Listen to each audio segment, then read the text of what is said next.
Un verre à la main, voilà le signe de ralliement des œnologues amateurs ce dimanche, à l'occasion de la première fête des vins de Moselle, côté français, organisée par Moselle Tourisme pour le Conseil général de la Moselle.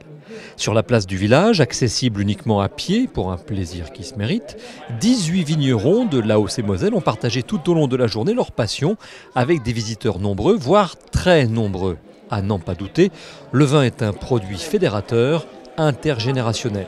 Je suis invité par mon fils à découvrir les vins du terroir et puis tout ce qui est alimentation. Ça m'intéresse, oui, d'être directement de l'utilisateur au producteur, c'est intéressant.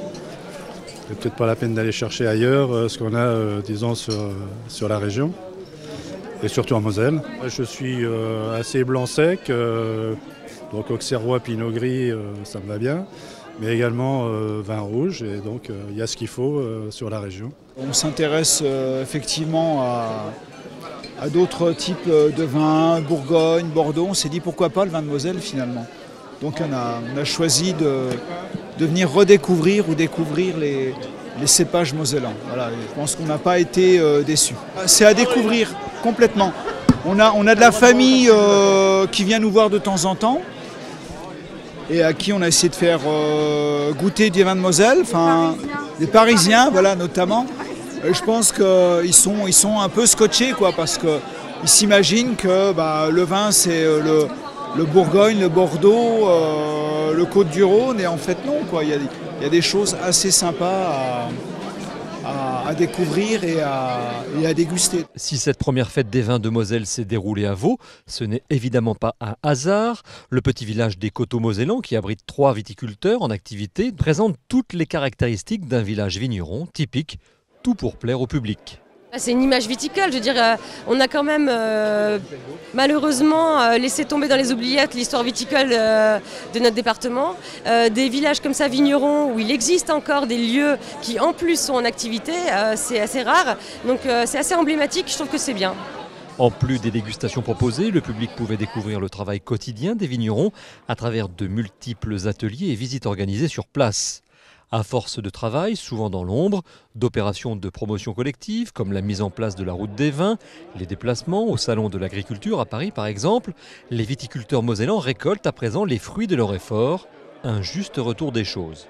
On le ressent dans le nombre de clients qui viennent directement dans les caves. Avec l'ouverture des routes des vins, déjà, j'ai remarqué qu'il y a beaucoup de gens qui viennent directement acheter des vins chez le producteur, chose qui se faisait de moins en moins jusque-là.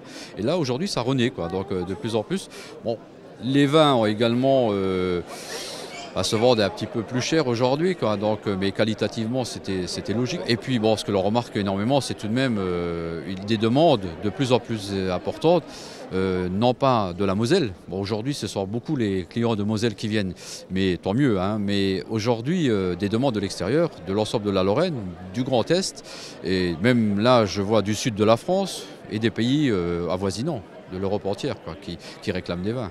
Entre la Champagne et l'Alsace, la Moselle compte bien se faire une place sur les tables des amateurs de vin, car le département en est convaincu, la gastronomie, dont le vin fait partie, est un atout indéniable pour l'attractivité d'un territoire. C'est d'ici que le 9 mai 1950, l'Europe est née. L'Europe de l'acier et du charbon, c'est aussi l'Europe du tourisme qui se conjugue ici, qui s'entrecroise entre à la fois nos sites industriels, nos sites économiques, notre avenir agricole, notre avenir viticole, enfin tout ce qui peut faire la richesse de notre territoire. Et il faut qu'au travers de ces belles fêtes, qui vont, je l'espère, rassembler énormément de monde, nous puissions être demain une destination touristique pour nos citoyens, nos concitoyens mosellans, pour les Lorrains, mais on espère également que nous allons conjuguer viticulture, agriculture, restauration et gastronomie au service du prestigieux accueil de la Moselle en direction de tous nos voisins de toute la France.